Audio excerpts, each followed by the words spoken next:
बच्चों, आप सभी का रसायन विज्ञान की ऑनलाइन कक्षा में स्वागत है।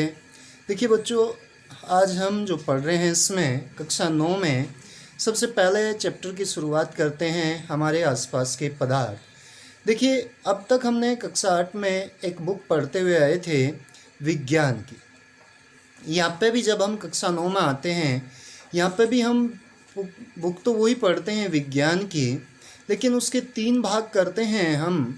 पहला भौतिक विज्ञान, दूसरा रसायन विज्ञान और तीसरा जीव विज्ञान। देखिए, सबसे पहली बात करते हैं हम विज्ञान की। विज्ञान क्या है? किसी भी विषय के सुव्यवस्थित, सुसंगठित एवं क्रमबद्ध ज्ञान को ही विज्ञान कहते हैं। क्रमबद्ध ज्ञान को ही विज्ञान कहते हैं। विज्ञान में जो हमारे पास रसायन विज्ञान है वो क्या है? विज्ञान की वह शाखा जिसके अंतर्गत पदार्थों के गुणधर्म, संगठन, संरचना आदि का अध्ययन किया जाता है, रसायन विज्ञान कहलाता है। विज्ञान की वह शाखा जिसके अंतर्गत पदार्थों के गुणधर्म, संगठन, संरचना आदि का अध्ययन किया जाता है, रसायन विज्ञान कहलाता है। देखिए, अब हमारे पास जो रसायन विज्ञान है कक्षा 9 में, ऐसे ही कक्षा 10 में आता है। ये हमारा जो पेपर होता है कक्षा 9 में 70 अंक का होता है। 30 अंक हमारे प्रोजेक्ट के होते हैं। तो 70 में से जो हमारे पास रसायन विज्ञान है वो 20 अंक का आता है। और सबसे पहला चैप्टर है हमारे आसपास के पदार्थ।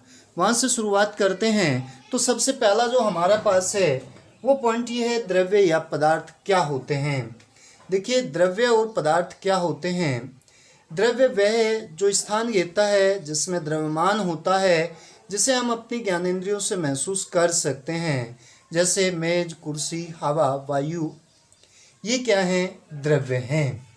आयतन, कोई वस्तु जितना स्थान घेरती है, कोई भी वस्तु जितना स्थान घेरती है वो उसका क्या कहलाता है? आयतन कहलाता है। आयतन को हम घन मीटर में, लेकिन जो द्रव्य हैं, लिक्विड हैं, उनके आयतनों को हम लीटर में मापा जाता है। अब हमारा जो पॉइंट है वो है पदार्थों के गुण।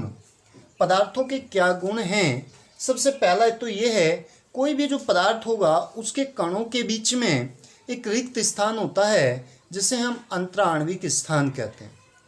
क्या होता है? कोई भी पदार्थ है, उसके कणों के बीच में एक रिक्त स्थान होता है, जिसे हम क्या कहते हैं? अंतराण्विक स्थान कहते हैं। दूसरी बात यह है कि जो भी हमारे पास पदार्थ है, पदार्थ के कण क्या हैं? लगातार गति करते रहते हैं, जिसके कारण इनमें क्या होती है? गतिज ऊर्जा होती है। और जैसे ही हम ताप बढ़ाते हैं तो ताप बढ़ाने पर गतिज ऊर्जा बढ़ जाती है। अगला पॉइंट ये है कि जब दो अलग अलग पदार्थों को आपस में मिलाया जाता है तो उसे हम क्या कहते हैं? विसरण कहते हैं। क्या? जब दो अलग अलग पदार्थ अपने आप ही मिल जाते हैं तो उस क्रिया को हम क्या कहते हैं? विसरण कहते हैं। और जैसे ही हम पदार्थों को गर्म करते हैं तो हमारी विसरण क्रिया कैसी हो जाती है? तीव्र हो जाती है, तेज हो जाती है। अगला पॉइंट है पदार्थ के कण। पदार्थ के कण एक दूसरे को आकर्षित करते हैं, जिसके कारण वे आपस में क्या होते हैं? जुड़े रहते हैं। जो आकर्षण बल है, जो कणों के मध्य लगने वाला आकर्षण बल है, उसे हम क्या कहते हैं? संसंजक बल कहते हैं। उसे हम क्या कहते हैं? संसंजक बल कहते हैं। देखिए, जैसे हमारे पास कोई एक मिट्टी का ढेला है और उसमें से एक जो छोटा सा मिट्टी का डला है, उसको अगर हम पीटते हैं, बारीक बारीक क्या हो जाते हैं? कण हो जाते हैं। और जब वो इकट्ठा था तो वो कहीं से जुड़ा हुआ था? आकर्षण बल से ही तो जुड़ा हुआ था। तो यही है कि उस बल को हम क्या कहते हैं? संसंजक बल कहते हैं। देखिए, हमारा जो अगला पॉइंट है द्रव्य की भौतिक अवस्थाएं। जो हमारे पास द्रव्य है, द्रव्य की 3 भौतिक अवस्था होती हैं। सबसे पहला ठोस, द्रव और गैस। 3 में ठोस, द्रव, गैस, सॉलिड, लिक्विड और गैस होता है। सबसे पहले हम बात करते हैं ठोस की। ठोस क्या है? देखिए, वे पदार्थ जिनका आयतन और आकार दोनों निश्चित होते हैं। वे पदार्थ जिनका आयतन और आकार दोनों निश्चित होते हैं ठोस कहलाते हैं। जैसे हमारे पास ईंट है। ईंट का आयतन और आकार कैसा होगा, एक निश्चित तो होगा, तो वो क्या है, ठोस है। दूसरा पॉइंट ये कहता है कि ठोस में बहने का गुण नहीं होता। यदि हम ईंट को एक स्थान पे गिर दें, जब तक हम उसको उठा कर लेके नहीं जाते तो वो अपने आप चल के नहीं जा सकती। तो इसका मतलब क्या है कि ठोस पदार्थों में बहने का गुण नहीं होता। दूसरी बात, इनका घनत्व सबसे अधिक होता है। जो घनत्व है वो किसकी अपेक्षा, द्रव और गैस की अपेक्षा कैसा होता है, अधिक होता है। ऊष्मा के प्रभाव में बहुत कम फैलते हैं। देखिए जैसे हम बात करते हैं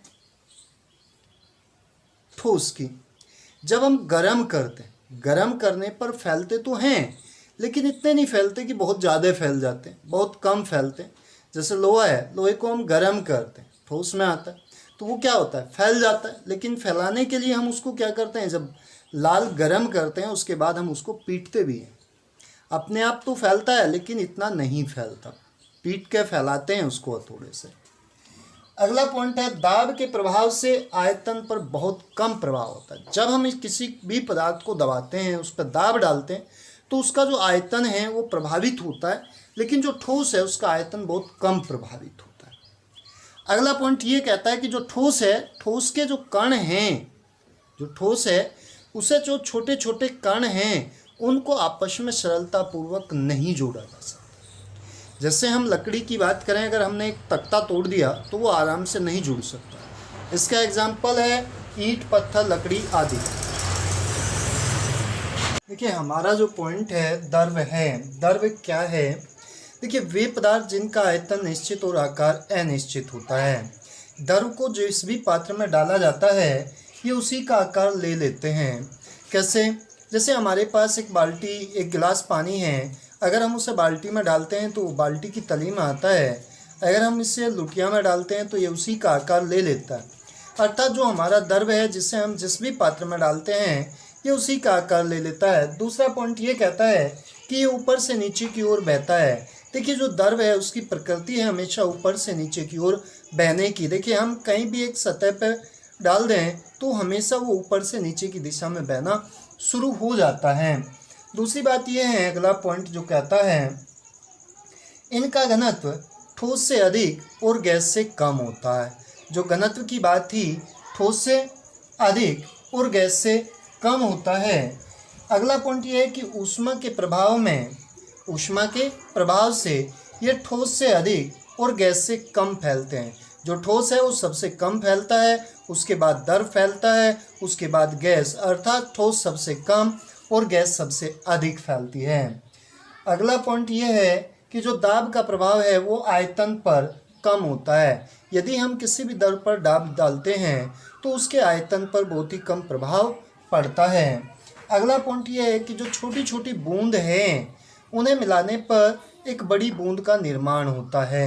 अर्थात इसके जो छोटे छोटे कण हैं, अणु हैं, वो आपस में मिलकर एक बड़े अणु का, कण का निर्माण करते हैं, सरलतापूर्वक मिल जाते हैं।